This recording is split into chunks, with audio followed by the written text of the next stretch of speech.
Hello friends, কেমন আছো তোমরা? আশা করি তোমরা সবাই ভালো আছো। আজকে ভিডিওতে আমরা প্রোনাউন সম্পর্কে আরও অনেক কিছু জানবো। যতগুলো এমসিকিউ ততগুলো নিয়ম। প্রত্যেকটা এমসিকিউর সঙ্গে যে রুল বা যে নিয়মটা জড়িত সেই নিয়মটাও আমরা ব্যাখ্যা করব আজকের এই ভিডিওতে। প্রথম প্রশ্ন কি আছে? I know you better than dash. তাহলে তার থেকে তোমাকে বেশি জানি। তাহলে এখানে হি লিখবো না হিম লিখবো? তাহলে এখানে হি যদি লেখা হয় তাহলে কি হবে, আর হিম যদি লেখা হয় তাহলে কি হবে? প্রথমে তো বলে দিই, এখানে যে হি কথাটা আছে না, হি কার ঘরে বসে? সাবজেক্টের ঘরে বসে। তাহলে নমিনেটিভ কেসে আছে। কিসে আছে? Nominative case. পরেরটা দেখি, হিম আছে না, হিম কার ঘরে বসে? হিম সর্বদা অবজেক্টের ঘরে বসে। কার ঘরে? অবজেক্টের ঘরে বসে। তাহলে অবজেক্টিভ কেস, কোন কেস আছে? Objective case. বোথ আর কারেক্ট, দুটোই কি ঠিক হবে নাকি দুটোই ভুল হবে? আই নো বাক্যটা লিখছি, I know you better than, যদি হি লিখে দিই তাহলে কি হয়েছে জানো? Better than he. এবারে এখানে মূল ভার্ব কি আছে? নো। তাহলে হি নোজ। তাহলে আমি তোমাকে জানি বেটার দেন হি নোজ। তারপরে অবজেক্টও লিখে দিই, অবজেক্টও এখানে কি হবে না? ইউ। তাহলে আই নো ইউ, আমি তোমাকে জানি। হি নোজ ইউ, সে তোমাকে জানে। হি লিখলে এরকমই বোঝাচ্ছে, কেন কি হিটা এখানে সাবজেক্ট হিসেবে বসছে। তখন তারপরে ভার্ব দরকার। তাহলে ভার্বটা এখানে উজ্জ্ব আছে, নোজ বসিয়ে দিলাম। এবং কাকে জানে না? সেই ইউ, একই লোকের কথা বলা আছে।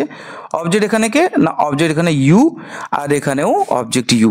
তাহলে আমি জানি তোমাকে, সে জানে তোমাকে। কে বেশি ভালো জানে না? I know you better than he knows you. মানে সে তোমাকে জানে, তার থেকে আমি তোমাকে বেশি করে জানি, বেশি করে বুঝতে পারি। তাহলে এখান থেকে কি বুঝতে পারলাম? যে হি যদি লিখি তাহলে বোঝাচ্ছে যে আমি জানি তোমাকে, সে জানে তোমাকে, কিন্তু সে যতটা তোমাকে জানে তার থেকে বেশি আমি তোমাকে জানি। তাহলে এখানে কম্প্যারিজনটা হচ্ছে আমার সঙ্গে তার। আমিও জানি তোমাকে আর সেও জানে তোমাকে, অর্থাৎ আমিও চিনি তোমাকে, সেও চেনে তোমাকে, কিন্তু আমি তোমাকে যতটা ভালো করে চিনি সে ততটা ভালো করে চেনে না। তাহলে এখানে হিটা কি না? হিটা হচ্ছে পরের ক্লজের সাবজেক্ট। তাহলে হি বসানো যেতে পারে, হি তো বসানো যায়। এখানে কি হিম বসানো যায়? হ্যাঁ, হিমও বসানো যায়। কেন বলছি হিম বসানো যায়? দেখো, হিম বসালে কীরকম হবে সেটা একবার দেখে নিই। এখানে পাশাপাশি লিখি, I know you better than. এই যে হিম, হিম কথাটা কার ঘরে বসে? হিম কথাটা অবজেক্টের ঘরে বসে। তাহলে হিম যদি বসাই তাহলে সেটা অবজেক্ট। সাবজেক্টকে না? সাবজেক্ট তখন সেই একই লোককে বোঝাচ্ছে যেটা প্রথম ক্লজে আছে। অর্থাৎ আই এখানে সাবজেক্ট, নো এখানে ভার্ব আছে, নো থাকবে, তারপরে বসবে এই যে হিম কথাটা আছে, হিম। তাহলে যদি হি বসাই তখন সাবজেক্টের ঘরে বসাতে হয়েছিল, কিন্তু হিম যখন বসাচ্ছি তখন অবজেক্টের ঘরে বসাতে হচ্ছে। তখন মানেটা কি দাঁড়াচ্ছে? I know you better than I know him. আমি তোমাকে জানি, বেটার অনেক ভালো, দেন আই নো হিম, আমি তাকে যতটা জানি তার থেকে তোমাকে বেশি জানি। এর মানেটা পুরো পাল্টে গেল। তাহলে আমি তোমাকে জানি, আমি তাকেও জানি, কিন্তু আমি তার থেকে তোমাকে বেশি ভালো করে জানি, এরকম অর্থ প্রকাশ করছে হিম বললে। তাহলে হিম করলেও ঠিক হবে। হি বসালে তার অর্থ পাল্টে যাচ্ছে, হিম বসালেও অর্থ পাল্টে যাচ্ছে। হি বসালে স্ট্রাকচারটা এরকম হচ্ছে, I know you better than he knows you. হিটা এখানে সাবজেক্ট হিসেবে বসলো, দুটো ক্ষেত্রেই অবজেক্ট সেম। তাহলে I know you, he knows you, আমি তোমাকে জানি, সেও তোমাকে জানে।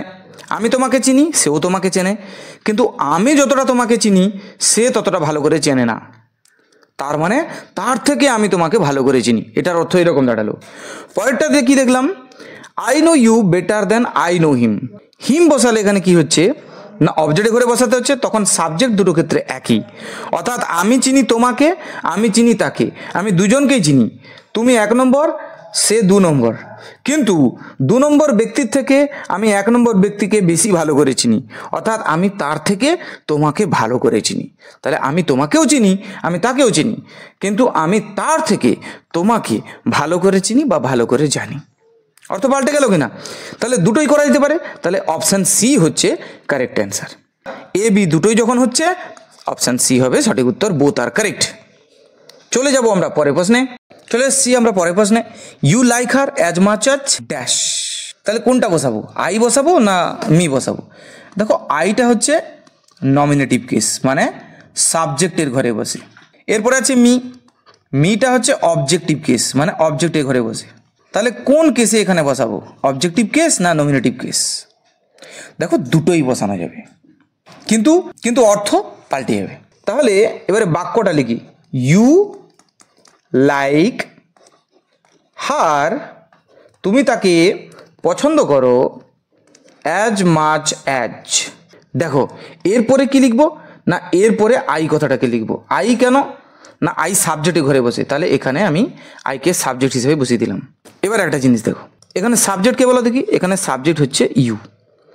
তারপরে অবজেক্ট কি বলো দেখি, আমি পছন্দ করি কাকে না তাকে। এখন অ্যাজ মাচ অ্যাজ, তারপরে আছে আই। আই কেন এখানে লিখলাম না, আইটা নমিনেটিভ কেসে আছে, মানে সাবজেক্টে ঘরে। কার ঘরে বসে, সাবজেক্টে ঘরে বসে। তাহলে আইকে যেহেতু সাবজেক্টে ঘরে বসাতেই হবে, তাহলে আমি বসিয়ে দিয়েছি। তাহলে আইকে যখন সাবজেক্টে ঘরে বসিয়ে দিলাম, তাহলে অবজেক্টে ঘরে কে বসবে না, অবজেক্টে ঘরে এখানে প্রথম ক্লজে 1 নম্বর ক্লজে এখানে অবজেক্ট কি আছে, হার, ওটা এখানেও বসবে। তাহলে এখানে বসালে কি দাঁড়াবে, ভাবটা কি না, ভাবটা এখানে লাইক ছিল, তাহলে এখানেও আমি লাইক বসাবো। তাহলে আই লাইক, তারপরে অবজেক্টকে না, অবজেক্ট এখানে যেটা আছে এই যে হার, তাহলে হারকে এখানে বসাবো। কেন কি, আইকে সাবজেক্টে ঘরে বসাতে হবে। আই সবসময় কোথায় বসে, সাবজেক্টে ঘরে বসে, সেই হিসাবে আইকে সাবজেক্টে ঘরে বসিয়ে দিয়েছি। অবজেক্টে ঘরে কে বসবে না, এখানে 1 নম্বর ক্লজে যে অবজেক্ট আছে হার, এখানেও সেই হারই বসবে। হয়ে গেল। তাহলে এখানে আমি বলি প্রথম ক্লজের সাবজেক্ট এ, আর আই হচ্ছে দ্বিতীয় ক্লজের সাবজেক্ট। তখন মানেটা কীরকম দাঁড়াচ্ছে, ইউ লাইক হার, তুমি তাকে পছন্দ করো, অ্যাজ মাচ অ্যাজ, যতটা আই লাইক হার, আমি তাকে পছন্দ করি।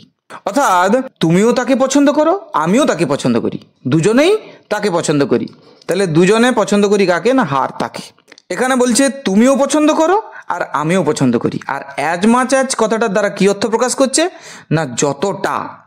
অর্থাৎ তুমি যতটা তাকে পছন্দ করো, আমিও ততটা তাকে পছন্দ করি, সমান সমান।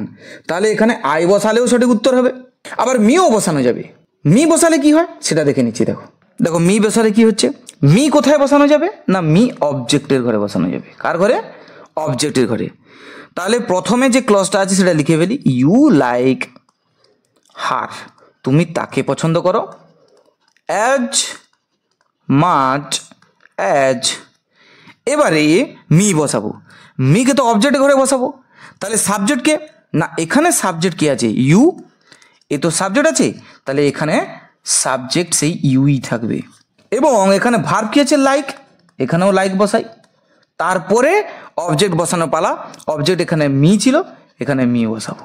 তাহলে মি বসালে এরকম হবে যে you like her as much as you like me.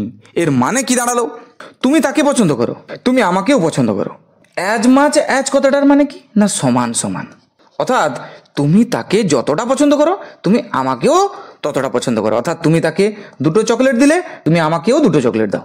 তাহলে কি হলো, প্রথম বাক্যটা থেকে অর্থ আলাদা হয়ে গেল কি না? তাহলে এক্ষেত্রে আমরা বলছি বিকেও বসানো যাবে। তাহলে পরীক্ষাতে যদি অপশান তোমাকে দেয়, তাহলে হয় আই থাকবে, নাহলে মি থাকবে। আই ও মি এই দুটোর মধ্যে যে কোনো একটা থাকবে, তাহলে তুমি দুটোর মধ্যে যে কোনো একটা করতে পারো। কিন্তু দুটোই যদি থাকে, তাহলে বোথ আর কারেক্ট, এই অপশানে তোমাকে ক্লিক করতে হবে। তাহলে প্রথম বাক্যে যদি আমরা দেখি, এখানে হিও বসাতে পেরেছিলাম, হিমও বসাতে পেরেছিলাম। হি বসালে তখন উজ্জ আছে কি না, হির পরে এরকম নোজ কথাটা থাকবে, যেটা উজ্জ আছে বলা থাকবে না, তোমাকে মনে মনে ধরে নিতে হবে হি নোজ ইউ। অর্থাৎ নোজ ইউ কথাটা উজ্জ আছে, হি লেখা মানে এটা তোমাকে বুঝে নিতে হবে। আর যদি হিম লেখা থাকে, তখন তোমাকে বুঝে নিতে হবে কি উজ্জ আছে। হিম আছে মানে তখন তোমাকে বুঝে নিতে হবে তার ভেতরে আছে আই নো, তারপরে আই নোটা ব্র্যাকেটে রাখলাম, কেন কি এটা লুকোনো থাকবে, উজ্জ থাকবে, তোমাকে বুঝে নিতে হবে। তারপরে হিম কথাটা তুমি লিখতে পারবে। অর্থাৎ হিম আছে মানে তার আগে আই নো কথাটা অলরেডি আছে, যেটা নাও লেখা থাকতে পারে বাক্যে। পরের প্রশ্নতে যেটা আমরা দেখব, তাহলে এখানেও সেরকম লুকানো থাকবে। তাহলে আই যদি এখানে লিখে দিই, তাহলে লুকানো বা উজ্জ থাকবে কি না, উজ্জ থাকবে লাইক হার, এই কথাটা উজ্জ থাকবে। এই যে প্রথম বাক্যে আইয়ের পরে লাইক হার কথাটা উজ্জ থাকবে। তোমাকে বুঝে নিতে হবে you like her as much as I, মানে you like her as much as I like her, এটা অলরেডি আছে। আর যদি তুমি মি বসাও, মি, তখন কিন্তু মনে রাখবে মিয়ের আগে কিছু না কিছু আছে, সেটা কি আছে না সাবজেক্ট ইউ, তারপরে ভার্ব লাইক, অর্থাৎ ইউ লাইক মি কথাটা আছে। You like her as much as me কথাটা যদি থাকে তার মানে বুঝবে you like her as much as you like me. চলে যাব আমরা পরের প্রশ্নে। নেক্সট কোশ্চেন আছে he helped you as well as dash. তাহলে সে সাহায্য করেছিল তোমাকে যতটা করেছিল আমাকে, তখন মি বসবে। তাহলে মিও এখানে বসানো যেতে পারে। হি হেল্পড ইউ সে তোমাকে সাহায্য করেছিল, as well as I helped you যতটা আমি তোমাকে সাহায্য করেছিলাম, তাহলে এখানে আইও বসানো যেতে পারে। তাহলে দুটোই বসানো যেতে পারে কিন্তু অর্থ পাল্টে যাবে। তাহলে বোথ আর কারেক্ট, অপশন সি হবে সঠিক উত্তর। পরের প্রশ্নে চলে এসেছি, the cake will be distributed between dash and dash. পরের প্রশ্নে চলে এসেছি, the cake will be distributed between dash and dash. কেকটা বন্টন করা হবেই বিটুইন ড্যাশ অ্যান্ড ড্যাশ, দুটো প্রোনাউন এখানে বসাতে হবে, কেন কি অপশানে সবগুলো প্রোনাউনই আছে। তাহলে বিটুইন কি না, বিটুইন একটা প্রিপোজিশন। বিটুইন প্রিপোজিশনের পরে যদি কোনো প্রোনাউন বসাতেই হয় তাহলে সেটা অবজেক্টিভ কেসে বসাতে হবে। তাহলে দেখো বি, অপশন বিতে কি আছে না আই আছে। আই কথাটা মনে পড়ে, আই নমিনেটিভ ফর্ম। আই তো নমিনেটিভ কেস, আর নমিনেটিভ কেস হলে ও কিন্তু বিটুইনের পরে বসতে পারবে না। তাহলে আই কাটা। ইউকে আমরা নমিনেটিভ হিসাবে ব্যবহার করতে পারি, আবার ইউকে আমরা অবজেক্টিভ কেস হিসেবে ব্যবহার করতে পারি। তাহলে ইউ নিয়ে কোনো সমস্যা ছিল না, সমস্যাটা আমাদের আই নিয়ে হয়েছিল, তাই আইকে এখানে বসাতে পারলাম না, সরি। এরপরে অপশন সিতে আমরা দেখতে পাচ্ছি ইউ অ্যান্ড আই আছে। দেখো আবার আই আছে, এ আই তো বড় গন্ডগোল করছে। আই কার ঘরে বসে? আই তো নমিনেটিভ ফর্ম। আই কার ঘরে বসে না, আই বসে সাবজেক্টের ঘরে। নমিনেটিভ কেস কিন্তু এখানে বিটুইনের পরে বসতে পারে না, কখনোই বসবে না। তাহলে অপশন সিও কাটা। বাকি থাকলো অপশন এ ডি, দুটোর মধ্যে তো যে কোনো একটা করতে পারি। কেন কি মি, দেখো মি কিসে আছে না, মি অবজেক্টিভ কেসে আছে। আবার দেখো ইউকে আমরা সাবজেক্ট অবজেক্ট দুটো ঘরেই লিখতে পারি, তার মানে ইউকে আমি অবজেক্টিভ কেসেই ধরে নিচ্ছি। তাহলে মি ইউ দুটোতেই তো আছে, তাহলে মি ইউ কেন অপশন এতে আছে, আর ডিতে কেন ইউ মি আছে? দুটোই কি হতে পারে নাকি দুটোর মধ্যে যে কোনো একটা হবে? দেখো এর জন্য আমাদেরকে মনে রাখতে হতো সেই যে 231 রুল, অর্থাৎ এখানে নিয়মটা কি খাটছে না 231, যেটা অলরেডি আগের ভিডিওগুলোতে আমরা আলোচনা করে ফেলেছি। 231 কি জিনিস? যদি আলাদা আলাদা পার্সন থাকে তো প্রথমে বসাতে হয় সেকেন্ড পার্সনকে, তারপরে বসাতে হয় থার্ড পার্সনকে, তারপরে বসে ফার্স্ট পার্সন। বোঝাতে পারলাম কিনা? তাহলে মি কি পার্সন? মি এখানে ফার্স্ট পার্সন। তারপরে ইউ কি পার্সন না, ইউ এখানে দেখতে পাচ্ছি আমরা ইউ সেকেন্ড পার্সন।